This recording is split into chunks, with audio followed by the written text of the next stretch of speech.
Good morning my dear student. आज हम लोग पढ़ने जा रहे हैं इलेक्शन की क्या सिस्टम होते हैं। देखिए, हमारे देश में होने वाले जो चुनाव लोकतांत्रिक होते हैं, यह एक सवाल जवाब देने में आया है। और भारत में चुनाव किस तरह को होते हैं। हमारे यहाँ लोकसभा और विधानसभा के चुनाव हर 5 साल बाद होते हैं और 5 साल के बाद सभी चुने हुए प्रतिनिधियों का कार्यकाल समाप्त हो जाता है। लोकसभा और विधानसभाएं भंग हो जाती हैं। फिर सभी चुनाव क्षेत्र में एक ही दिन या एक छोटे अंतराल में अलग अलग दिन चुनाव होते हैं। इसे हम लोग आम चुनाव कहते हैं। कई बार यह सुनने को आया है कि एक क्षेत्र में चुनाव होता है जो किसी सदस्य के मरने के या इस्तीफा देने के बाद खाली हो जाता है। इसे हम लोग उपचुनाव कहते हैं। अब आइए, मतलब इलेक्शन एरिया, इलेक्शन का कौन कौन सा क्षेत्र है। जैसे हरियाणा के लोगों ने 90 विधायकों को चुनाव किया। संभव है आपने सोचा होगा कि उन्होंने ऐसा क्यों किया। हरियाणा का हर व्यक्ति सभी 90 विधायकों के लिए वोट देता है। शायद यह भी हुआ कि हमारे देश में हम क्षेत्र विशेष पर आधारित प्रतिनिधित्व के प्रणालियों करते हैं। चुनाव का उद्देश्य देश के अनेक क्षेत्रों में बांट लिया जाता है। इसे हम लोग निर्वाचन क्षेत्र कहते हैं। एक क्षेत्र में रहने वाले मतदाता अपने एक प्रतिनिधित्व का चुनाव करते हैं। लोकसभा चुनाव के लिए देश को 543 निर्वाचन क्षेत्रों में बांटा गया है। हर क्षेत्र में चुने हुए प्रतिनिधित्व को संसद सदस्य कहते हैं। और लोकतंत्र या लोकतांत्रिक चुनाव की एक विशेषता यह है कि वोट का बराबर मूल्य होता है। इसलिए हमारे संविधान में यह व्यवस्था है कि हर चुनाव क्षेत्र में मतदाताओं की संख्या काफ़ी हद तक एक समान होती है। इस प्रकार हम लोग यह कह सकते हैं कि प्रत्येक राज्य को उसकी विधानसभा के सीटों के हिसाब से बांटा जाता है। इन सीटों से निर्वाचन प्रतिनिधित्व को विधायक कहते हैं। विधायक के रूप में जो होते हैं, प्रत्येक संसदीय निर्वाचन क्षेत्र में विधानसभा में कई तरह के निर्वाचन क्षेत्र होते हैं। पंचायत और नागरिक चुनाव की यह तरीका अपनाई जाती है। प्रत्येक पंचायत को कोई न कोई वार्ड में बांटा जाता है जो छोटे छोटे निर्वाचन क्षेत्र होते हैं। प्रत्येक वार्ड के पंचायत या नागरिक नगर पालिका के लिए एक सदस्य का चुनाव किया जाता है। कई बार निर्वाचन क्षेत्र को सीट भी कहा जाता है।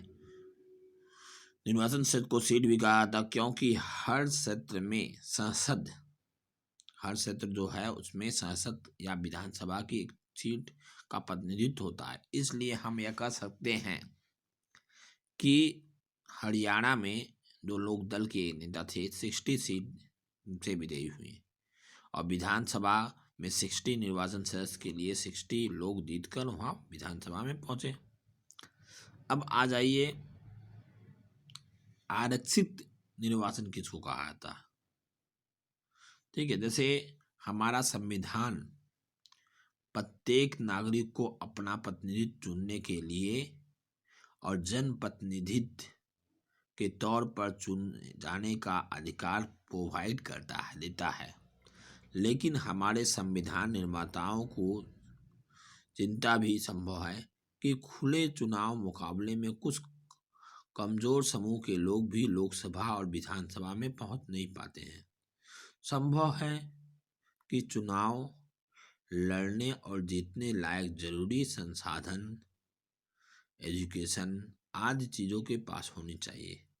संसाधन वाले प्रभाव वाले लोग उसको चुनाव जीतने से रोक सकते हैं।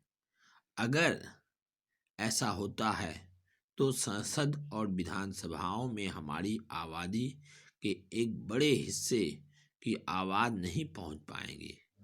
इससे हमारे लोकतांत्रिक प्रतिनिधित्व का चरित्र कमजोर होगा और यह व्यवस्था कम लोकतांत्रिक होगी। इसलिए हमारा जो संविधान निर्माताओं ने कमजोर वर्गों के लिए आरक्षित निर्वाचन क्षेत्र की विशेष व्यवस्था सोची है। इस कारण कुछ चुनाव क्षेत्र अनुसूचित जनजाति के लोगों के लिए आरक्षित होती है, तो कुछ क्षेत्र अनुसूचित जनजाति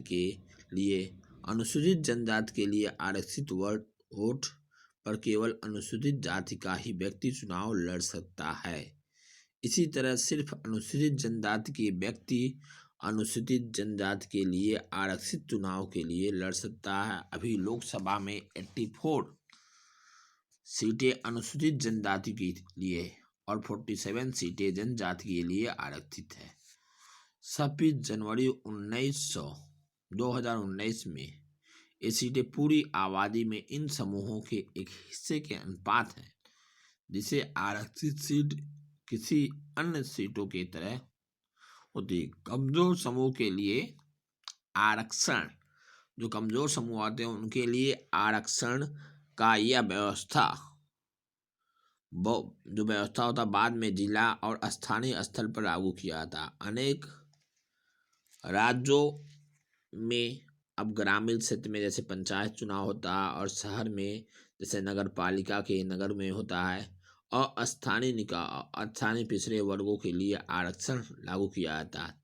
हर के लिए आरक्षण लागू की जाती है और हर राज्यों को आरक्षित सीटों का अनुपात अलग अलग होता है। इस प्रकार ग्रामीण और शहरी, जो ग्रामीण क्षेत्र है और जो शहर का क्षेत्र है, उसमें 1/3 सीटें महिलाओं के लिए भी आरक्षित की जाती है। अब जो इलेक्शन लिस्ट होती है उसके बारे में हम लोग जानेंगे। एक बार जब निर्वाचन क्षेत्र का फैसला डिक्लेयर कर दिया जाता है, तब यह तय किया जाता है कि कौन वोट दे सकता है और कौन नहीं दे सकता है।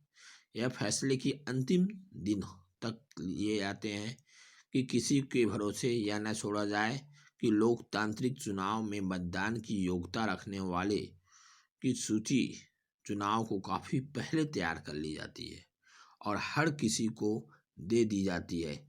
इस सूची के अधिकारी के रूप में मतदाता सूची कहते हैं। आम तौर पे अगर हम लोग इसे कहें तो वोटर लिस्ट कहते हैं, जो प्रोवाइड कर दी जाती है, जिससे कि मालूम पड़ता कितने लोग उसमें एलिजिबल हैं। यह एक महत्वपूर्ण कदम है क्योंकि इसका सीधा संबंध लोकतांत्रिक चुनाव की पहली शर्त अपनी प्रतिनिधित्व चुनने के लिए हर किसी को समान अवसर मिलना है। पहले हमने सार्वभौमिक वयस्क मताधिकार, जिसको एडल्ट फ्रेंचाइज कहते हैं, के बारे में पढ़ा। व्यवहार में इसका मतलब होता है कि हर किसी को मतदान देने का अधिकार होना चाहिए और हर एक का मतदान समान मूल्य का होता है, उसमें कोई अंतर नहीं होता जब तक कि ठोस कारण न हो किसी के मताधिकार से वंचित नहीं किया जा सकता है। अलग अलग नागरिक अनेक मामलों में एक दूसरे से भिन्न होते हैं। कोई अमीर होता है तो कोई गरीब होता है। सबकी अलग अलग सोच होती है। तो कोई बहुत ही पढ़ा लिखा होता है और कोई कम या एकदम अशिक्षित होता है। कोई बहुत दयालु होता है, कोई नहीं होता, पर कोई इंसान तो है। अब अपनी ज़रूरत और विचारों के अनुरूप भारत में योगदान करता है। इसलिए सभी को प्रभावित करने वाले निर्णय सबके भागीदारी में होनी चाहिए। हमारे देश में 18 वर्ष और उससे ऊपर उम्र के सभी नागरिक चुनाव में वोट डाल सकते हैं। नागरिक की जाति, धर्म, लिंग चाहे जो भी हो, मतदान देने का अधिकार होता है, उसमें कोई रोक नहीं होता है। अपराधियों के दिमागों के असंतुलन वाले कुछ लोगों को वोट देने का अधिकार से वंचित किया जाता है, लेकिन ऐसा सिर्फ बेहद खास स्थितियों में हो सकता है। सभी सक्षम मतदाताओं का नाम मतदाता सूची में होती है और सरकार की होती है। चूंकि हमारे चुनाव के लिए नए मतदाता बनाने की उम्र तक आ जाते हैं, इसलिए हर चुनाव में पूर्व मतदाता सूची को सुधार किया जाता है। जो लोग इस इलाके में बाहर चले जाते हैं या जिनकी मौत हो जाती है, उनके नाम इस सूची से काट दिए जाते हैं। हर 5 वर्ष में मतदाता सूची का पूर्व नवीनीकरण किया जाता है। ऐसा मतदाता सूची को एकदम तरोताज़ा रखने के लिए किया जाता है। पिछले कुछ वर्षों में चुनाव में फोटो पहचान पत्र की नई व्यवस्था लागू की गई। सरकार ने मतदाता सूची में दर्ज किया कि सभी लोगों को यह कार्ड देने की कोशिश की। वोट देने वाले या वोट देते समय मतदाता को यह पहचान पत्र रखना चाहिए, जिससे कि किसी एक का वोट कोई दूसरा न डाले। पर मतदान के लिए यह कार्ड अभी तक अनिवार्य नहीं हुआ। वोट देने के लिए मतदाता राशन कार्ड या ड्राइविंग लाइसेंस जैसे पहचान पत्र भी दिखा सकते हैं। नेक्स्ट आता है कि नॉमिनेट नामांकन। हमारे देश में लोकतांत्रिक चुनाव में लोगों के पास वास्तविक विकल्प होनी चाहिए, और यह तभी हो सकता है जब किसी के भी चुनाव लड़ने पर लगभग किसी किस्म के बंदिश न हो। हमारी चुनाव प्रणाली ऐसी हो सकती है जो कोई भी व्यक्ति मतदाता या उम्मीदवार हो सकता है।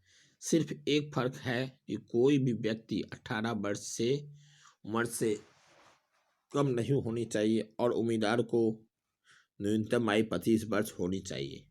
उम्मीदवार बनने के लिए 2 उम्मीदवार होते हैं, उनको बनने के लिए अपराधी वगैरह नहीं होनी चाहिए, लेकिन यह भी पाबंदी बहुत कम होती है लागू की है। राजनीतिक दल अपने उम्मीदवार को करती है जिन्हें पार्टी का चुनाव चिन्ह का समर्थन मिलता है। पार्टी के मनोनय या बोलचाल में हम लोग भाषा में टिकट जिसको कहते हैं। चुनाव लड़ने के इच्छुक हर एक उम्मीदवार को एक नामांकन पत्र भरना पड़ता और कुछ रकम जमानत के रूप में जमा करनी पड़ती है। हाल में सर्वोच्च न्यायालय के निर्देश पर उम्मीदवार को एक घोषणा पत्र भरवाने में बढ़ाने का नई प्रणाली शुरू हुई है। अब हर उम्मीदवार को अपने बारे में कुछ ब्यौरे देते हुए वैधानिक घोषणा करनी पड़ती है। प्रत्येक उम्मीदवार को इन मामले में सारे विवरण देने पड़ते हैं।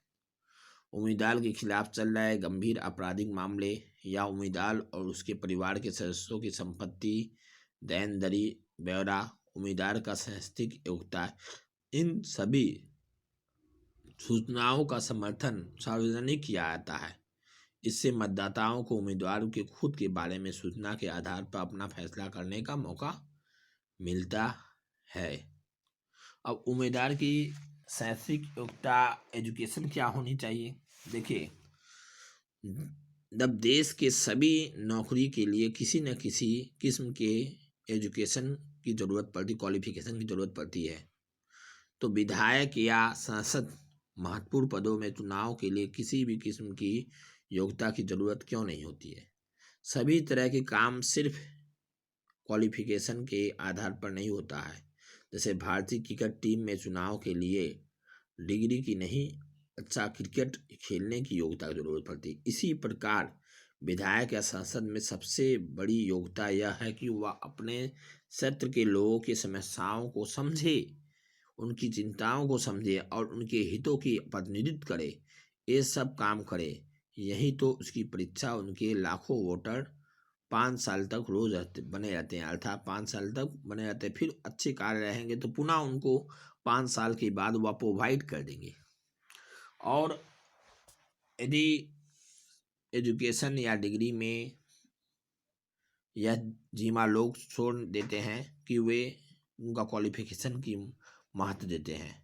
हमारे देश में जो एजुकेशन के एबिलिटी को लाया गया है, उसमें लोकतांत्रिक मूल भावना के खिलाफ होगा। इसका मतलब यह है कि देश में अधिकांश लोगों को चुनाव लड़ने के लिए मौलिक अधिकार से वंचित करना है। जैसे यदि उम्मीदवार के लिए बीए या बीकॉम या बीएससी या स्नातक की डिग्री अनिवार्य किया जाए तो 90% से ज़्यादा नागरिक चुनाव लड़ने में अयोग्य हो जाएंगे।